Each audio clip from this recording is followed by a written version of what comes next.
All right. What's going on, YouTube? What's going on, Husker Nation? You're watching Real Men Wear Kills TV. I'm Patrick Joy, and we are talking Husker football today. Um, this week's a bye week. That's why I didn't put out a video last night. But it's mid-season. We got 6 games in. We got 6 games left. Perfect opportunity to look at what the team has done so far this year. Look at who we have for opponents going on the rest of the season, and just look at some stats, numbers, and kind of get a better idea of what this team is going to do moving forward. I spent all day looking up numbers and stats and kind of getting some ideas. So let's get into it. Our current record is 5-1, which means we are 1 win away from getting a bowl game. We're ranked number 23 on the CBS poll. We're receiving 51 votes for the AP Top 25. Just behind USC, who is receiving 98 votes. We're receiving 68 votes in the coach poll, just behind USC, who is receiving 102 votes. Looking at the rankings there, obviously I like what CBS is saying, as a Husker fan. But the fact is, CBS poll unfortunately doesn't count, neither does the coaches poll. The only one that really counts is the AP Top 25, who, again, they're saying there's people that, do that ranking that are voting for us, but we're not getting enough votes to actually break into the top 25. And it's a little understandable. I think we are going to break into the top 25 here real soon. In fact, I think we're going to finish in the top 25. But we'll get into that. So far, we have wins against UTEP, who's 131st in the country and is 0-6. We have wins against Colorado, who's ranked number 40th in the country on the CBS poll, and they are currently 4-1. Northern Iowa, FCS school, they're not ranked currently in the FCS top 25. So, then we got Purdue. We beat, we won against them. They're 1-4 and ranked 115th. And Rutgers, who's ranked 35th and are 4-2. Our one loss is to number 23 Illinois, who is currently 4-1.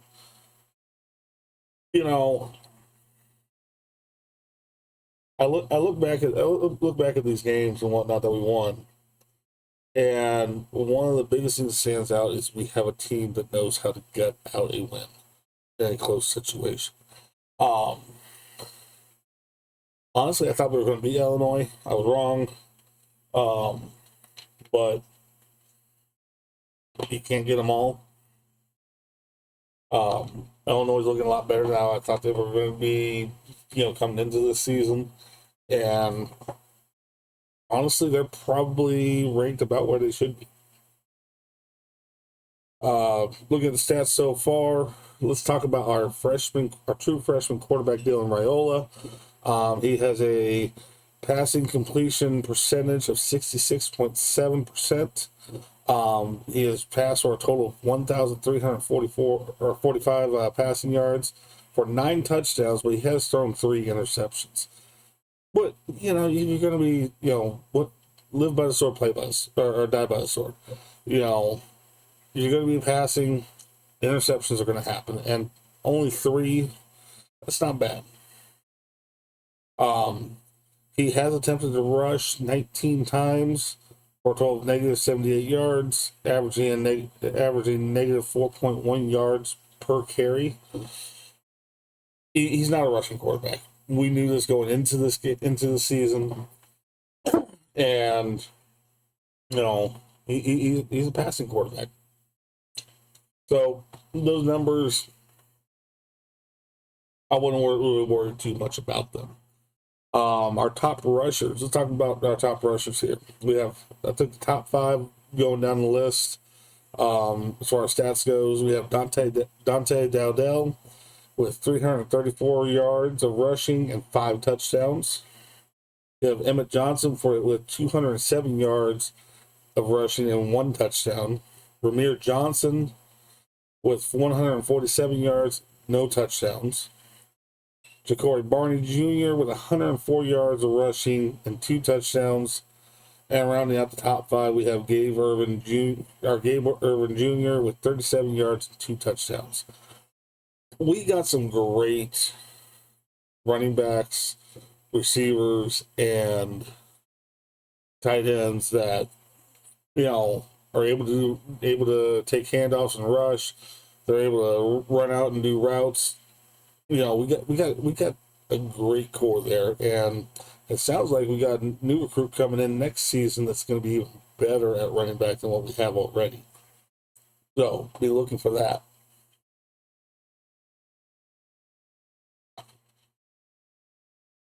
All right, top receivers. Talking about receivers now. Isaiah Nayer has 17 receptions, 291 yards of receiving, and 4 touchdowns. Jamal Banks has 21 receptions for 283 yards and 2 touchdowns. Jalen Lloyd has 6 receptions and 181 yards for no touchdowns.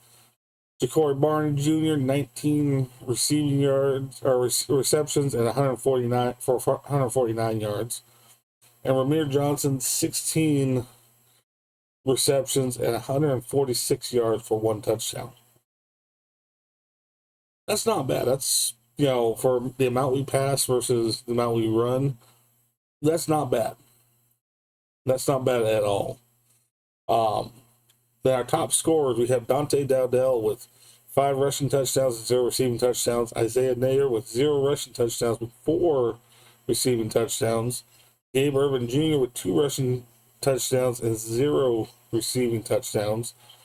Jamal Banks with 0 rushing touchdowns and 2 receiving touchdowns. And Ja'Cory Barney Jr. with 2 rushing touchdowns and no receiving touchdowns. These are our top scorers. These are our go-to guys when we want to put points on the board. And we've been utilizing them, but I feel like, I don't know, I look at these numbers and I look at the talent we have on the team, and I wonder if we've been holding some stuff back for this latter part of the season. This latter part of the season that we're getting ready to go into is probably the toughest part of our season, and we're going to get into that a little bit more going into, later on in the video, going into that stuff.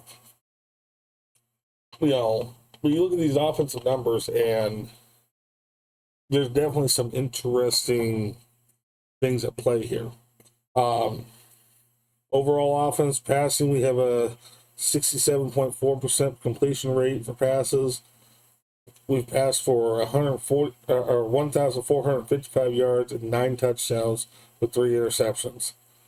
Versus our opponents, who have a completion rating against us of 58.3%.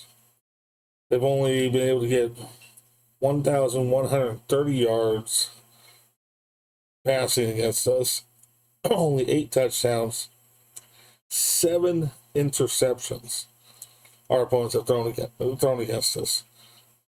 And they've only scored about 8 touchdowns. Why do I have that listed twice? I'm not sure why I have that listed twice, but I have it listed twice for some reason. Now, on rushing for our offense, we have 820 yards of rushing for 11 touchdowns. And our opponents have 505 yards of rushing against us and 0 touchdowns. We also have had 2 defensive touchdowns that were interceptions returned for a touchdown on top of that. So 20 offensive touchdowns and 2 defensive touchdowns versus our opponents only having 8 touchdowns total against us. That says something right there. We're outscoring our opponents on average by quite a lot. And that's part of why we've been winning, is we've been able to outscore our opponents. I feel like we should have a lot more points on the board. Penalties have hurt us, obviously. Special teams has hurt us a little bit. We'll get into special teams here in a little bit. Now let's talk about our top defensive players. And before I get into the top 5 defensive players here, I want to say there are a lot of guys on our defense that they may not be in the top 25, but they're all bunched right up there up against the top 25. Um, we have John Bullock, who has 17 solo tackles and 16 assists on tackles for a total of 33 tackles that he's been involved with. 5 of those tackles have been tackles for loss. He's got 2 sacks, 1 interception, and 1 forced fumble. He forced our opposing team, or the team we were playing against, to fumble the ball. Isaac Gifford, 12 solo tackles, 20 assists, and 32 total tackles. 3 of those were tackles for a loss. He's got no sacks, no interceptions, and no forced fumbles. McKay Jabbar, 11 solo tackles, 19 assists, 30 total tackles with 2.5 tackles for loss. 0 sacks, 0 interceptions, 0 forced fumbles. Deshaun Singleton, 18 solo tackles, 11 assists, 29 total tackles, 1 of which was a tackle for loss, 0 sacks, 0 interceptions, 0 forced fumbles.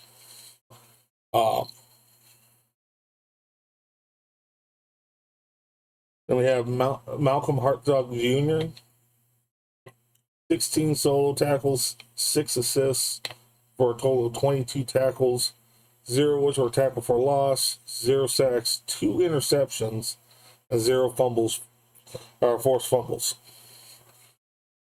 That gives our total defense 198 solo tackles, 168 assists, 366 total tackles, 42 tackles for a loss, 20 sacks, 7 interceptions, 3 fumbles for a loss, and 3 forced fumbles.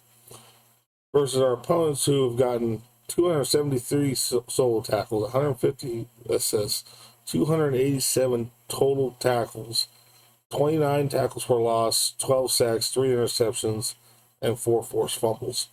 Now, you look at that and you think, well, our opponent's defenses look a lot better with those just straight numbers. But that's not necessarily true.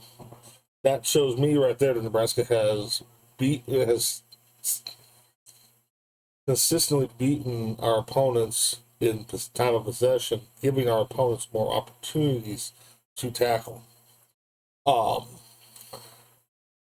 And we'll touch on special teams here. I didn't really write much down about them. We need to work on field goals. We need to work on the punt game. We need to work on defending our kickers. It's just been kind of a crazy mix there.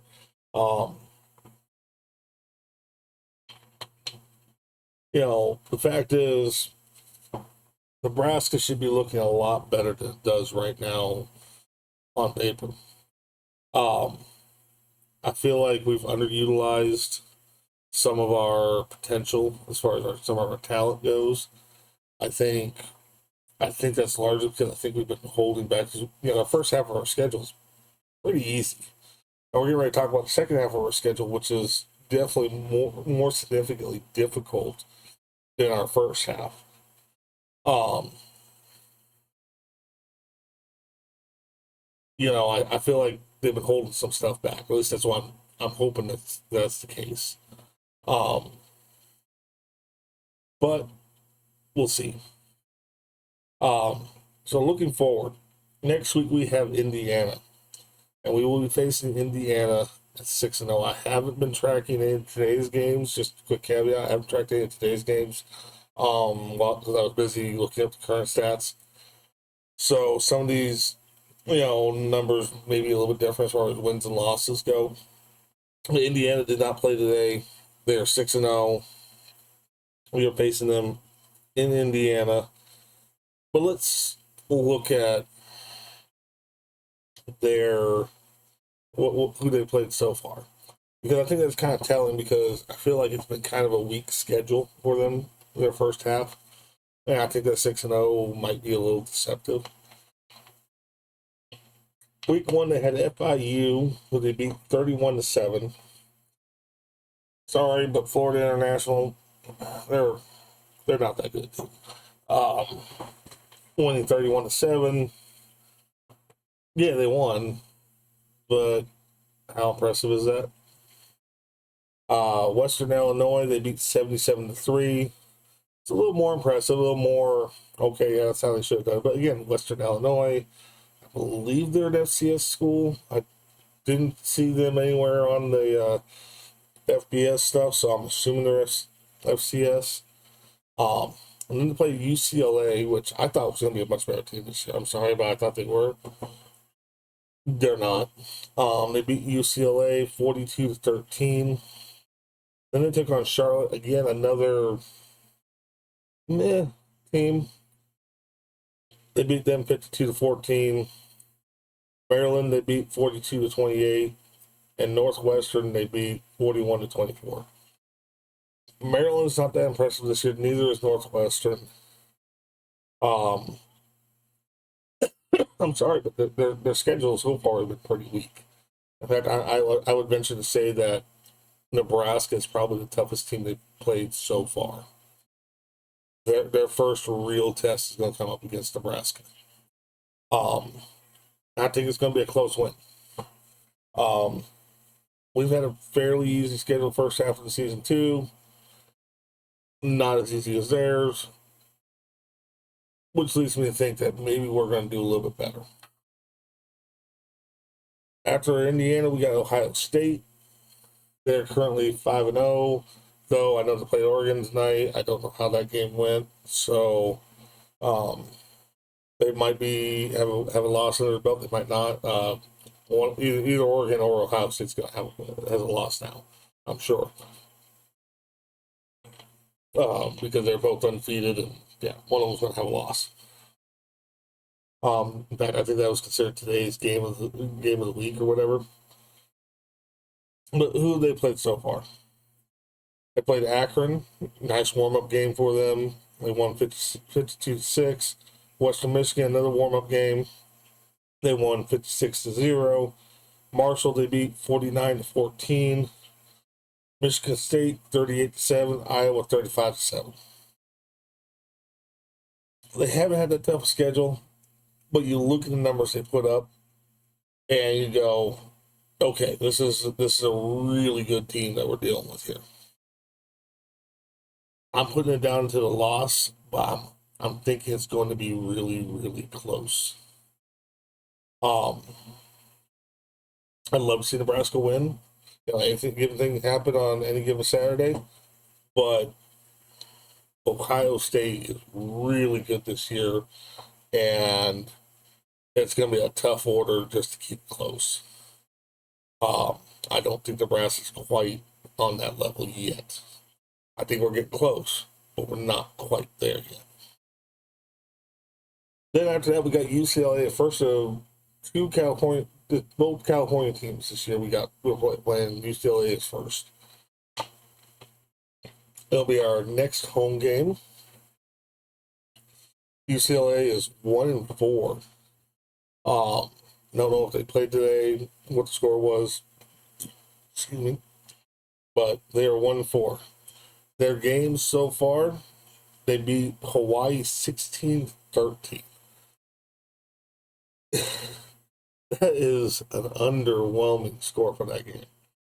Now, why do I say that? UCLA should have, if they were as good as I thought they were going to be this year, UCLA should have just mopped the floor with Hawaii. No offense to Hawaii, University of Hawaii, and their football program, but they're not that good. You face the facts, they're not that good. For them to be that close to UCLA in scoring tells me that might as well have been a loss for UCLA. Yeah, I'm sorry, but it should have. I mean, honestly, they might as well chalk that up as a loss, even though they won. Indiana, they lost to Indiana 42-13. That's our next opponent, and Indiana's looking pretty good. But honestly, if I think we're a little bit better than Indiana, even though our record doesn't like show that.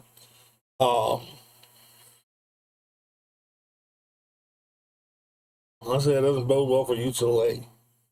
LSU 34. They lost to them 34-17. I'm not sure how LSU is doing this year. I haven't really been following them. They're usually a decent team. For them beating UCLA 34-17, yeah. And we got Oregon. Oregon's right up there with Ohio State as far as I've had one's number 2, one's number 3 in the country. Oregon beat UCLA 34-13. Honestly, I think Oregon probably should have beaten by a little bit more. Maybe Oregon was kind of doing a little bit of a mercy rule or something with that. I don't know. And then they have a loss to Penn State, who's looking pretty decent this year too. 27 to they lost by from 27-11 that game. I'm going to mark UCLA down as a potential big win. I think we're going to beat them, but I think it's going to be a big win for us. I think we can go in there, and I think we can, especially where it's at home, drive our home crowd. Yeah, we're probably going to be a little beat up after Indiana and Ohio State, but I think we have a potential for a big bounce back win there. All right. Then we go to California. We go to USC. USC so far is 3-2, which is a big, big shocker. Everybody thought USC was going to be, right there in the top 10 all season long and stay there. So for them to be 3-2 is like, what the hell happened?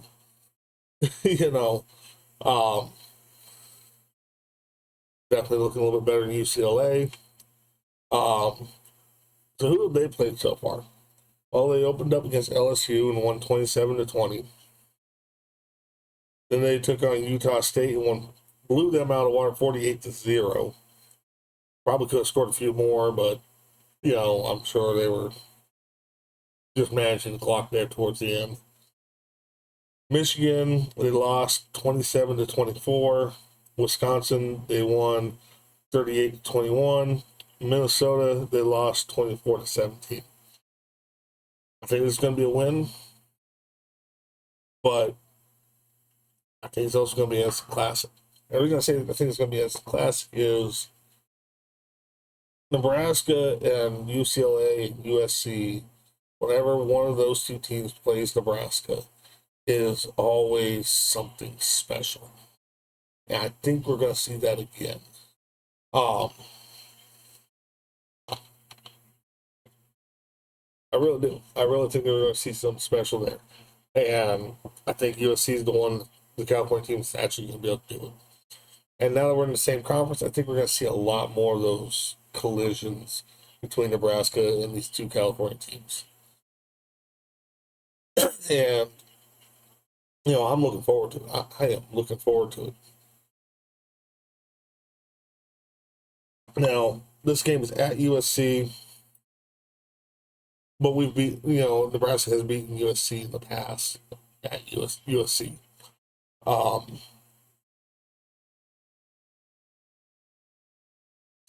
And I think we can do it again.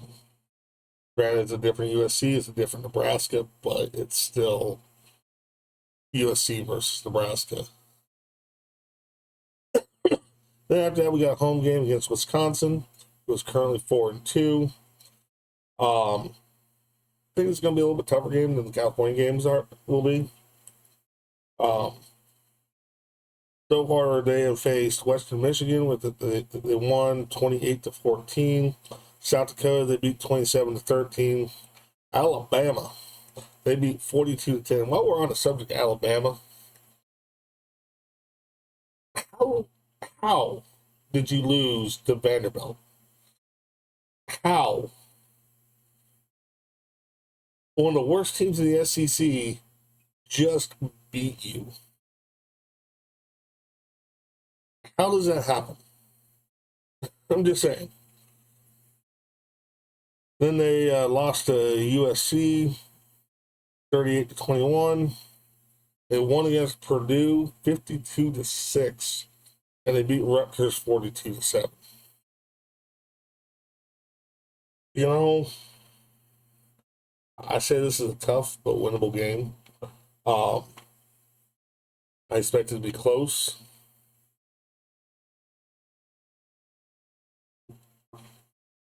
I'm not putting any score predictions out right now, but I got a feeling this is going to be really, really close. But I think it's definitely a winnable game. So let's chalk it up as a win right now. And then for our last game of the season, we take on our rivals, Iowa. Iowa is currently 4-2.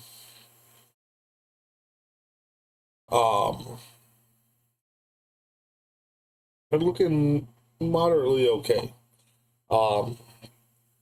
They beat Illinois State, which again, not that great team, 40-0. Iowa State beat them 20-19.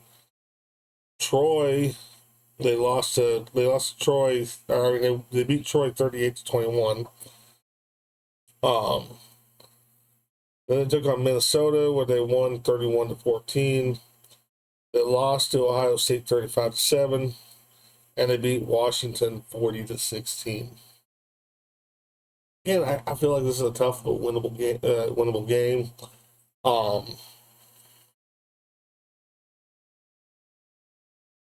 Honestly, I mean, I look at the rest of the schedule, and we could easily go 5-1 on the rest of our schedule.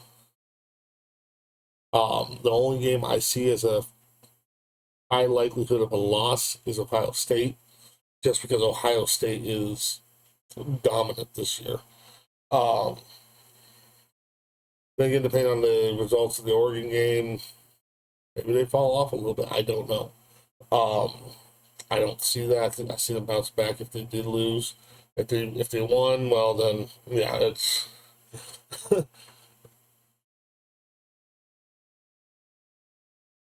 there's a couple games in here that are tough but winnable. There's a couple games in here that are I'm like, yeah, we're gonna beat them. So I'm looking at final record being 8-4 or 10-2.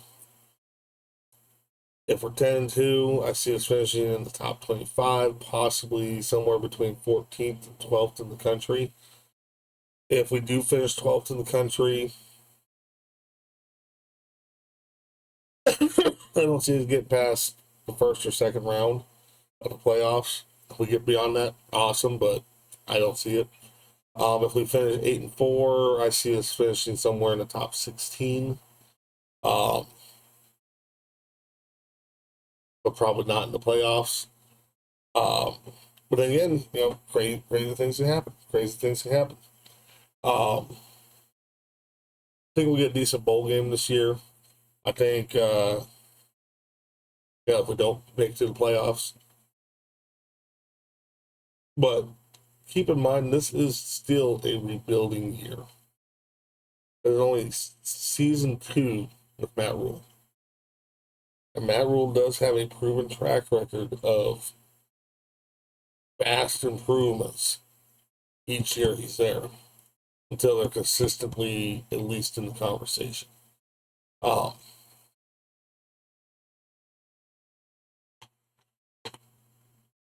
think we got a lot to look forward to the rest of the season, and I think it's going to be a good rest of the season. I know I threw out a lot of numbers there. The biggest point is we're definitely making the bowl game this year, unless things go catastrophically wrong, which I don't think they will, knock on wood.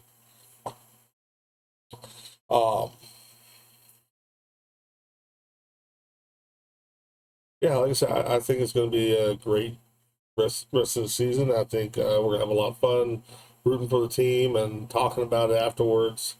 Let me know what you guys think. Let me know what you guys think. get down in the comments below, make some comments. If you like what I'm doing here, hit that like button, hit that subscribe button. Doesn't cost you anything, helps build the channel. Make sure you hit the little bell notification so you don't miss any more videos. And I'll see you guys probably Friday night to do my pregame predictions and my final thoughts going into next week's game against Indiana. And yeah, as always, go Big Red.